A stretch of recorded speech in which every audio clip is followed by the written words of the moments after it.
Guys ഇന്ന് ഞങ്ങൾ തോത്തലാൻഡിൽ വന്നതാണ്. ഇവിടെയാണ് ടിക്കറ്റ് എടുക്കേണ്ടത് കേട്ടോ. ഇവരുടെ ആ ബുക്ക് പോലുള്ള ടിക്കറ്റ് തരും. ഇവിടെയാണ് നമ്മൾ കളിക്കേണ്ട സ്ഥലം. അതിലുള്ള ബോർഡൊക്കെ ഇവിടെ വെച്ചിട്ടുണ്ട് കേട്ടോ. ഇതിൻ്റെ ഫുൾ വീഡിയോ ഞാൻ ചാനലിൽ അപ്ലോഡ് ചെയ്യാം. ഇത് ബുക്ക് പോലുള്ളതാണ് ടിക്കറ്റ് കേട്ടോ. ഒരു പാസ്പോർട്ട് ഉണ്ട്. ആ പാസ്പോർട്ട് ഞാൻ കാണിച്ചല്ലേ.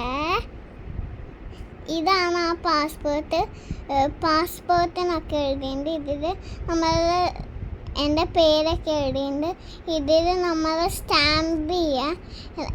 ഇതിൻ്റെ പേര് തോത്തലാൻഡ് എന്നാണ്. തൃശ്ശൂർ ഹയാത്തിൻ്റെ നേരെ ഓപ്പോസിറ്റാണ് ഇത്. ഇവിടെ കിളികൾക്ക് ഫീഡ് ചെയ്യാം. പിന്നെ പട്ടികളോടെ കളിക്കാനും പറ്റും. പിന്നെ പുത്തൻ്റെയും കളികളുണ്ട്. ഫുൾ വീഡിയോ ആ ചാനൽ പേരും. ബൈ.